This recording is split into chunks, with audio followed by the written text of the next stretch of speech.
तस्मात् वर्णोपलब्धि अहेतु वर्ण विकारस्य इति। इसलिए ये वर्णों की उपलब्धि वर्ण विकार में हेतु नहीं बनेगी, क्योंकि इन्होंने वर्णों की उपलब्धि को ही वर्ण विकार का हेतु बताया था पूर्व पक्षी ने, कि जैसे अनित्य होते हुए वर्णों की उपलब्धि हो जाती, श्रुति हो जाती, श्रवण हो जाता है, वैसे ही इनका विकार भी हो जाएगा। तो बोले इसमें कोई संबंध ही नहीं है आपस में। जिनका संबंध होता है ना, वो एक दूसरे का ज्ञान कराता है। जैसे धूम और अग्नि का संबंध है, हमेशा साथ रहते हैं, तो धूम को देखने से अग्नि का ज्ञान हो जाएगा। तो ऐसा यहाँ इनका संबंध ही नहीं है, श्रुति का और वर्णों के विकार का। तो आपस में जिनका संबंध नहीं है तो वो कैसे उसका प्राप्ति करवा देंगे, समर्थ कैसे होंगे वो। तो ये इन्होंने तो अपनी तरफ से, पूर्व पक्षी ने नित्य पक्ष में भी अनित्य पक्ष में भी दोनों में क्या कर दिया था, विकार को सही बता दिया था कि विकार हो सकता है। अब ये इस एक सूत्र से दोनों का खंडन कर रहे हैं कि आप वर्णों को नित्य मानेंगे, और नित्य मान के जो आपने हेतु दिया था, नित्य मान के हेतु क्या दिया था कि कुछ नित्य इंद्रिय ग्राह्य होते हैं, कुछ अग्राह्य होते हैं। ऐसे ही वर्ण भी क्या हैं, इंद्रिय ग्राह्य हैं। फिर कुछ नित्य हैं, वो विकार को प्राप्त होते हैं, कुछ नहीं होते हैं। तो वर्ण क्या हैं, विकार को प्राप्त होने वाले हैं। ये समाधान दिया, उसका खंडन करेंगे। और अनित्य मानते हुए क्या कहा था कि जैसे अनित्य होते हुए उन वर्णों की श्रुति हमें हो जाती है, श्रवण प्राप्त होता है, वैसे विकार भी हो जाएगा। तो बोले विकार भी नहीं हो पाएगा। तो इन दोनों का एक साथ 52 नंबर सूत्र में खंडन कर रहे हैं। विकार धर्मित्वे नित्यत्वाभावात् कालांतरे विकारोपपत्तेश्च अप्रतिषेधः। ये कालांतरे और विकार, इसके बीच में अवग्रह चिन्ह लगा लीजिए, छोटा हुआ है। कालांतरे अविकारोपपत्तेश्च अप्रतिषेधः। कह रहे हैं जो आपने कहा कि विकार धर्मित्वे नित्यत्व अभावात्,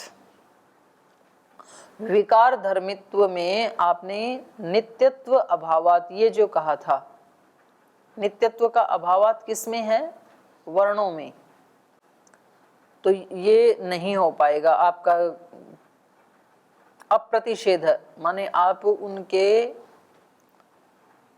आदेश होता है, इस कथन का प्रतिषेध नहीं कर पाएंगे।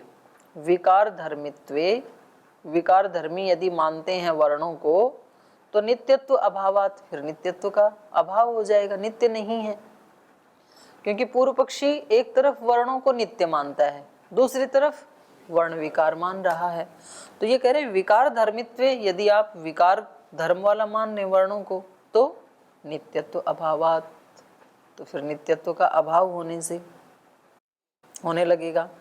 और कालांतरे अविकारोपपत्तेश्च अप्रतिषेध, माने कालांतरे, कालांतरे माने अनित्य मानते हैं। यदि अनित्य मानते हैं तो एक वर्ण उत्पन्न हुआ इकार, फिर वो नष्ट हुआ, और फिर कालांतर में यकार की उत्पत्ति हुई। तो ऐसा यदि मानते, अनित्य पक्ष में तो ऐसा ही बनेगा। तो कालांतर में जो आप कह रहे हैं तो वहां पर अविकारोपत्ति, तो वहां विकार की उत्पत्ति नहीं होगी। क्यों नहीं होगी, अनित्य मानते हैं तो जब ई वर्ण उत्पन्न हुआ फिर वो नष्ट हो गया, जब यकार की उपलब्धि हुई तो ईकार है ही नहीं, तो उसका विकार कैसे माने उसको। तो इसलिए का कालांतरे अविकारोपपत्तिश्च अप्रतिषेधः। तो आप इसका प्रतिषेध नहीं कर पाएंगे। किसका प्रतिषेध नहीं कर पाएंगे, वर्णों के अनित्यत्व का प्रतिषेध नहीं कर पाएंगे, वर्ण अनित्य ही हैं। और या फिर आप आदेश का प्रतिषेध नहीं कर पाएंगे, वर्णों के स्थान में आदेश ही होता है।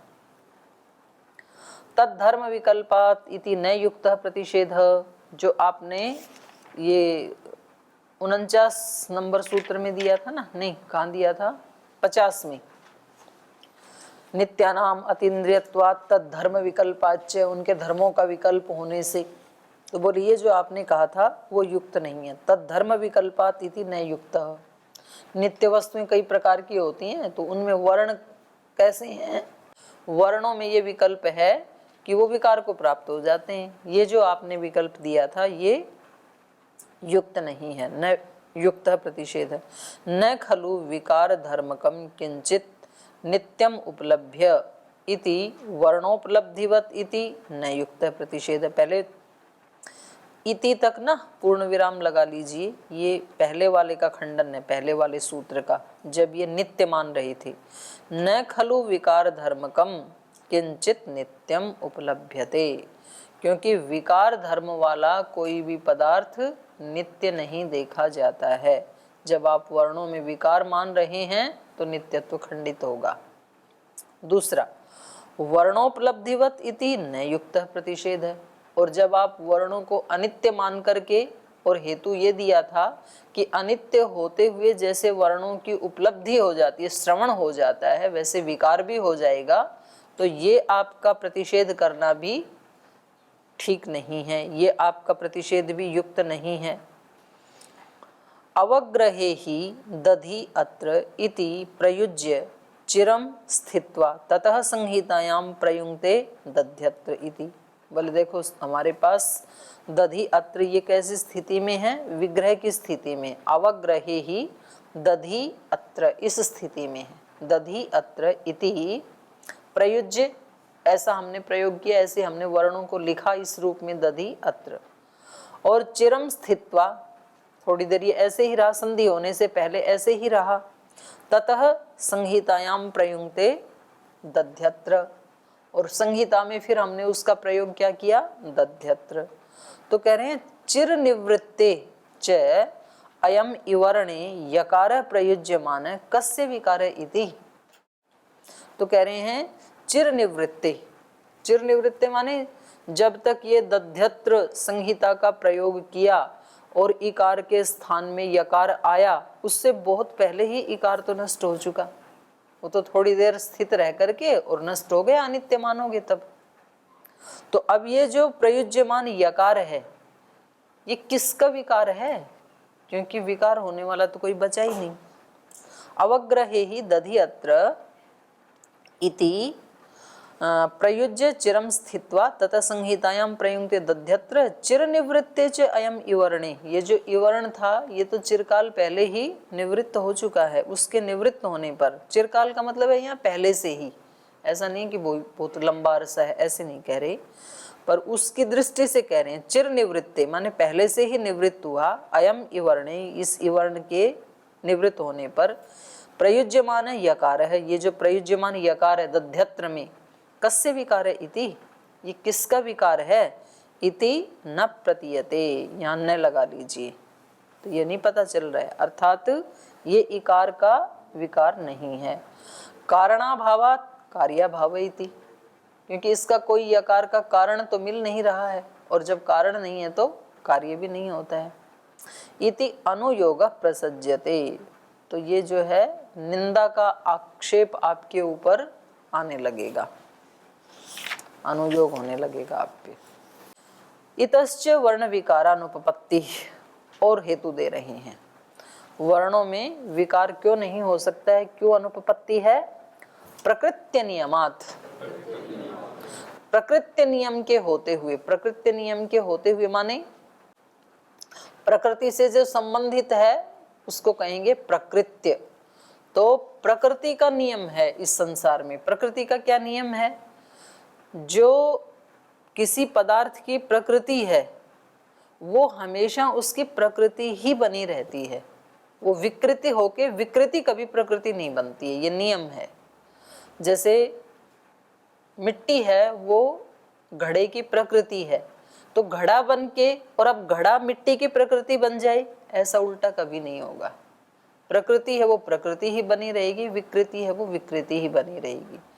घड़ा किसी और की प्रकृति तो बन सकता है, मानो हमें उसके वो बनाने हैं, सकोरे बनाने हैं, पीस पीस बनाने, उसकी प्रकृति तो हो जाएगा, लेकिन कभी भी मृत पिंड की प्रकृति घड़ा नहीं होगा। दूध से दही बनता है, दूध प्रकृति है, दही उसकी विकृति है, तो ये दही कभी भी दूध की प्रकृति नहीं बनेगा, वो किसी अन्य चीज की छाछ की प्रकृति बन सकता है। तो ये प्रकृति का नियम है, जो इसको कहा प्रकृत्य नियमात, प्रकृति का नियम होने से। इकार को यदि प्रकृति माना है और यकार को आपने विकार माना है, तो अब कभी भी यकार इकार की प्रकृति नहीं हो सकता है, लेकिन संप्रसारण होके यकार को इकार हो ही जाता है ना। तो इससे पता लग रहा है कि वहां विकार होता नहीं है, आदेश ही होता है। इकार स्थाने यकार श्रूयते, यकार स्थाने खलु इकारो विधीयते। तो प्रकृति का तो नियम रहा नहीं ना यहाँ पर, इकार के स्थान में तो यकार सुना जाता है दध्यत्र में, और यकार स्थाने खलु इकारो विधीयते, और यकार के स्थान में इकार का विधान किया जाता है। कहाँ पर? विध्यति, विध्यति में व्यध धातु है ना, तो व्यध के य को क्या हो गया? ई हो गया, और विध्यति प्रयोग बन गया। तो यहाँ पर यकार को तो इकार हो रहा है, विधान किया गया है, और दध्यत्र में इकार को यकार किया गया है। तो प्रकृति का नियम नहीं लगा ना यहाँ पर।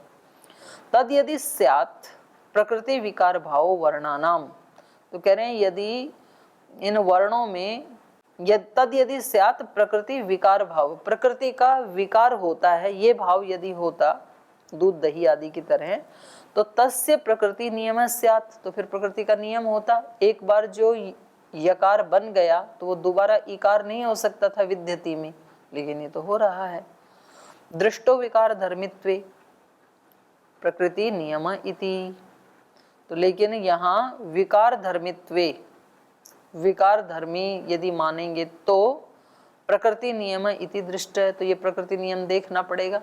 माने कभी भी एक बार प्रकृति किसी विकृति को प्राप्त हो गई तो वो विकृति फिर वापस उस प्रकृति की प्रकृति नहीं बन सकता है, पर यहाँ तो हो रहा है। तो इसलिए वर्णों में विकार होता है, ये भाव उचित नहीं है, ये पक्ष उचित नहीं है, आदेश पक्ष ही उचित है। तो पूर्व पक्षी अब यहाँ छल का प्रयोग कर रहा है। प्रकृत्य नियम का अर्थ क्या कर रहा है ये? यहाँ तो था प्रकृत्य नियमात, और ये इसका संधि विच्छेद करके क्या कर रहा है? प्रकृति अनियमात, प्रकृति का अनियम होने से। समझ में आ रहा है?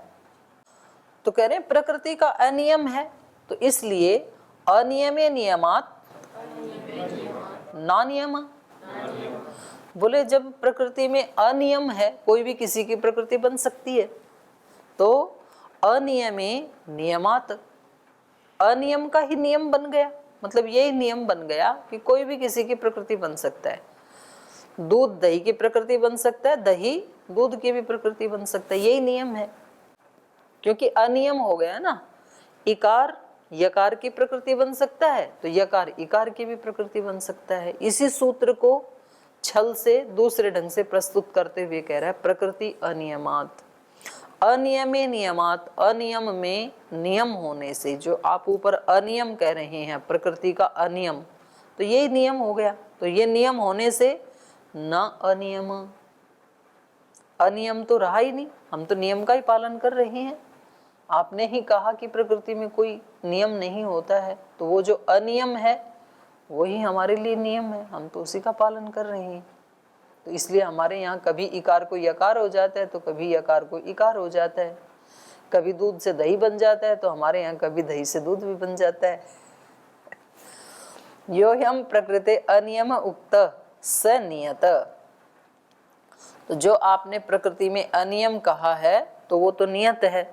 यथा विषयम व्यवस्थित, और वो यथा विषय में व्यवस्थित है।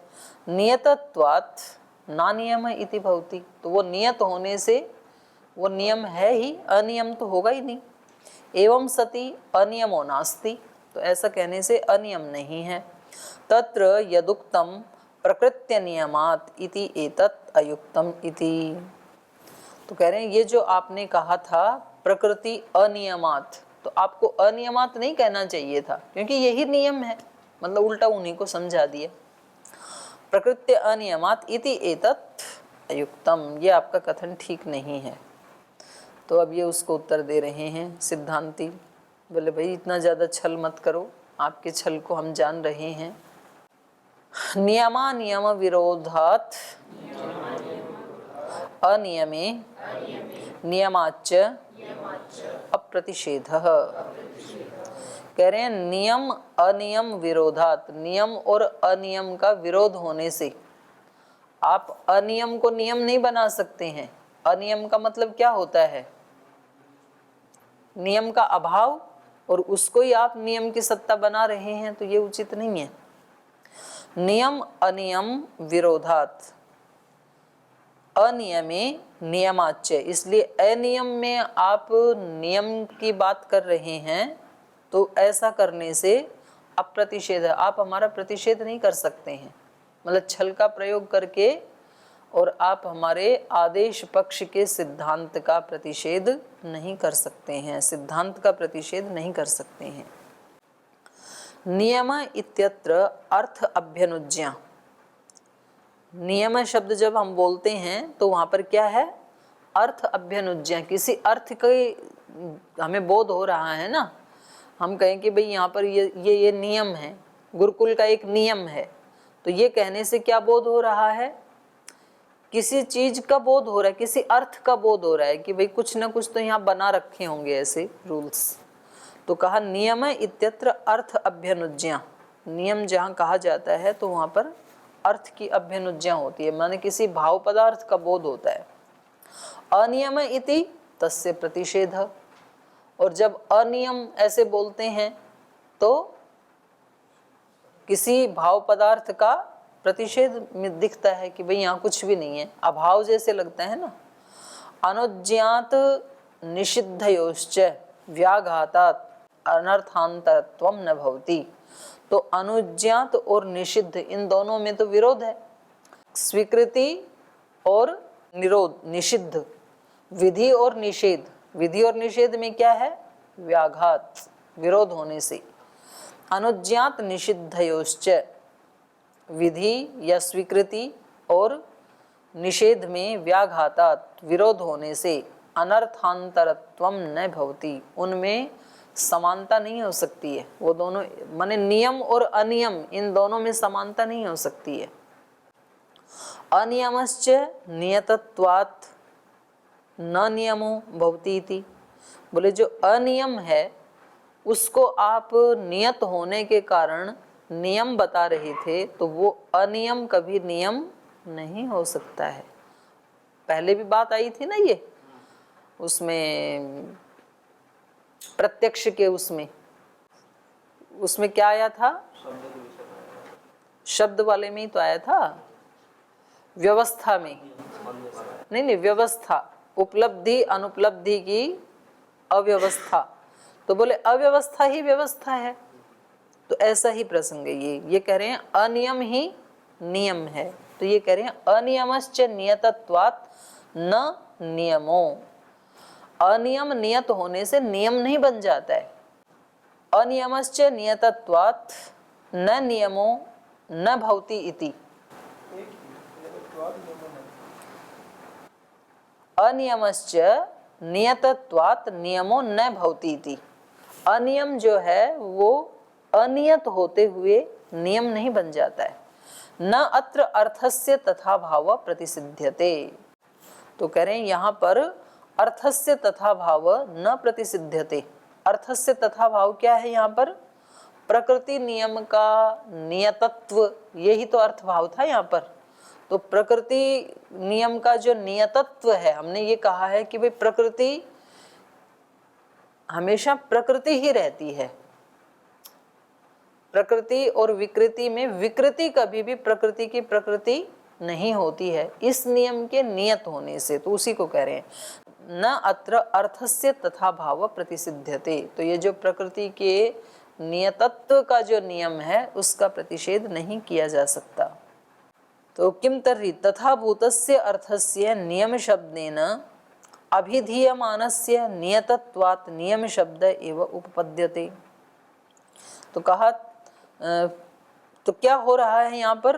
तो कहा तथा भूतस्य अर्थस्य नियम शब्देन, तथा भूतस्य अर्थस्य मतलब तथा भूत जो अर्थ है, अर्थात प्रकृति नियम का जो नियतत्व है उसका नियम शब्देन अभिधीयमानस्य, नियम शब्द से उसका कथन किया गया है। नियम है, नियम क्या है? प्रकृत्य नियमात, तो यहाँ स्पष्ट रूप से हमने नियम शब्द पढ़ा है ना, प्रकृत्य नियमात, प्रकृत्य नियम के होने से, प्रकृत्य नियम के होने से माने प्रकृति के नियम के होने से। तो जब हमने यहाँ नियम का नियम शब्देन अभिधीयमानस्य नियतत्वात् तथा भूत अर्थस्य नियम शब्देन अभिधीयमानस्य नियतत्वात् नियम शब्द एव उपपद्यते, उससे नियम ही उपपन्न होगा, अनियम कैसे हो जाएगा। इसने इसका सूत्र का विग्रह क्या कर लिया था, प्रकृति अनियमात, और जबकि सिद्धांती ने क्या कहा है, प्रकृत्य नियमात। तो बोले हमने जब नियम शब्द कह करके ही अभिधान किया है तो उसका अनियम कैसे हो जाएगा, नियम ही तो उपपन्न होगा, उससे नियम ही बनेगा। सो अयम नियमात अनियमे प्रतिषेधो न भवति, तो ये नियम बरकरार होने से अनियमे प्रतिषेधो न भवति। आप अनियम कह करके और उस अनियम को फिर विकार बता रहे हैं वर्णों का कि भाई यकार को इकार भी हो सकता है और इकार को यकार तो होता ही है, ये नहीं हो पाएगा। ठीक है। सो अयम नियमात नियमे प्रतिषेधो न भवति, ये जो आप नियम को ही अनियम कह रहे थे तो ऐसा छल करके नियमे प्रतिषेधो न भवति, नियम का प्रतिषेध नहीं कर सकते हैं आप कि नियम है ही नहीं, ऐसा नहीं होगा। नियम तो है, नियम क्या है, प्रकृति का नियम है। जिन चीजों का आप उदाहरण दे रहे हैं लौकिक पदार्थों का, द्रव्यों का, वहां पर तो प्रकृति का नियम है कि एक बार जो प्रकृति विकृति को प्राप्त हुई तो अब वो विकृति इसकी प्रकृति कदापि नहीं बन सकती है, प्रकृति प्रकृति ही रहेगी। नैचे इयम वर्ण विकारोपपत्ति परिणामात कार्य कारण भावात्वा किम तर्हि, तो ये कह रहे हैं कि भाई जब आपने इतने सारे हेतु दे करके ये बता दिया कि वर्ण विकार होता ही नहीं है तो ये शब्द बनाया किस लिए फिर, वर्ण विकार शब्द का अर्थ हमें कहाँ देखने को मिलेगा, ये बताओ आप। तो ये कह रहे हैं देखो ये जो वर्ण विकार है, नैचे इयम वर्ण विकारोपपत्ति परिणामात, ये वर्ण विकार परिणाम आने को भी वर्ण विकार नहीं कहेंगे। परिणाम आने का मतलब जैसे दूध से दही बनना तो परिणामित हो गया ना, तो ऐसी स्थिति को भी हम वर्ण विकार नहीं कहेंगे। और कार्य कारण भावात्वा, और कार्य कारण भाव से जो नई उत्पत्ति होती है जैसे मिट्टी से घड़ा बनना, इसको भी हम वर्ण विकार नहीं कहेंगे। किम तर्हि, तो आप वर्ण विकार किसको कहोगे फिर, तो उसका उत्तर दे रहे हैं सिद्धांती। गुणांतरापत्युपमर्द ह्रास वृद्धि लेश श्लेषेभ्यस्तु विकारोपपत्तेः वर्ण विकाराः। बोले वर्ण विकार उसको कह सकते हैं यदि आप ये कहें कि गुणांतरा आपत्ति, गुणांतरापत्ति मतलब जो उदात्त अनुदात्त स्वरित आदि जो स्वरों के गुण हैं और उनमें कहीं व्याकरण की प्रक्रिया से उदात्त के स्थान में अनुदात्त हो जाता है समस्त पद आदि होकर के, तो वो उसको क्या कहेंगे, गुणांतर आपत्ति। माने जो उदात्त आदि जो गुण हैं उनका जो प्राप्ति रूप है उसको गुणांतर पत्ति से वर्णों में कुछ विशेष उत्पन्न हो जाता है, उसको यदि आप वर्ण विकार कहें तो वो फिर हम मान लेंगे। और ऐसे ही गुणांतरापत्ति उपमर्द, उपमर्द मतलब जैसे बीज का उपमर्दन होकर अंकुर फूटता है अर्थात नाश, तो जहाँ एक का नाश होकर के दूसरी चीज उत्पन्न होती है उसको यदि विकार कहो उसको भी मान लेंगे। उपमर्द ह्रास, और व्याकरण में क्या होता है, ह्रास, ह्रास मतलब लघु, और वृद्धि मतलब वृद्धि, और लेश, लेश मतलब ये भी लघु होना ही होता है, लेश भी। श्लेष कुछ जुड़ जाना, आके चिपक जाना, आगम आदि होना प्रकृति में या प्रत्यय में। तो करें इनसे गुणांतर, आपत्ति, उपमर्द, ह्रास, वृद्धि, लेश श्लेषेभ्यस्तु विकारोपपत्तेः। इनसे होने वाला जो वर्णों में परिवर्तन होता है, लेश श्लेष आदि से, इनसे होने वाला जो वर्णों में विशेष रूप कुछ बन जाता है, परिवर्तन होता है, उसको यदि आप विकार कहें तो फिर वर्ण विकारा, उसको हम वर्ण विकार मान लेंगे। लेकिन पीछे तो ये स्वर्ण आदि का जो उदाहरण दे रहे थे, वो तो ऐसा वर्ण विकार तो यहाँ नहीं होता है व्याकरण में। स्थानीय आदेश भावात अप्रयोगे प्रयोगो विकार शब्दार्थः। कह रहे हैं स्थानीय आदेश भावात, स्थानीय के स्थान में क्या होता है, आदेश, ये भाव होने से अप्रयोगे प्रयोगो, माने इकार का जहाँ अप्रयोग हो रहा था वहां पर यकार का प्रयोग हो रहा है, तो इसको ये विकार शब्दार्थ है। इसको विकार कह सकते हैं, पर आप स्वर्ण की तरह जो उदाहरण दे रहे थे ऐसा विकार यहाँ पर नहीं हो सकता है।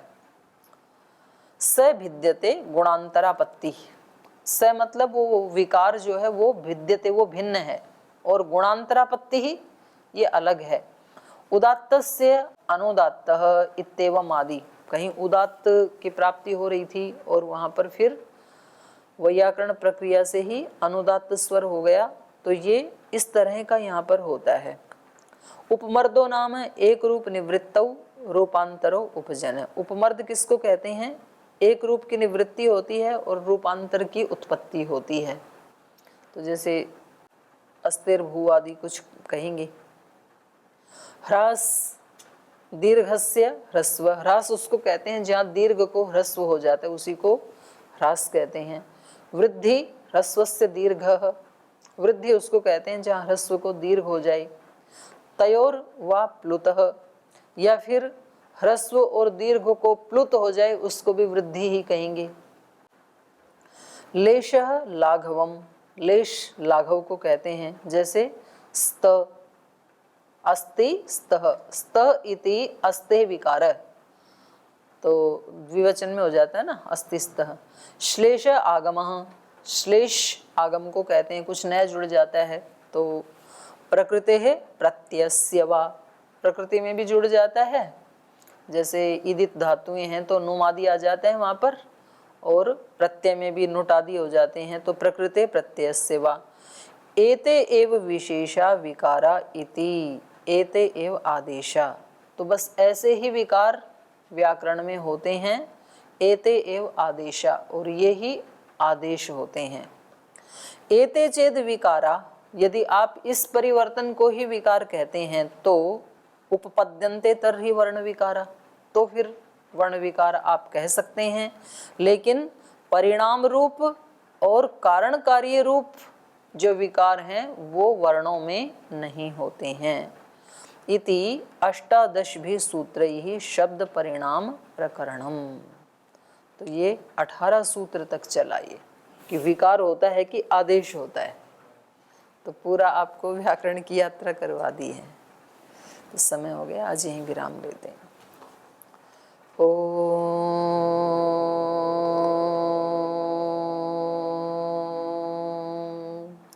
शांति शांति शांति। श्री गुरुभ्यो नमः।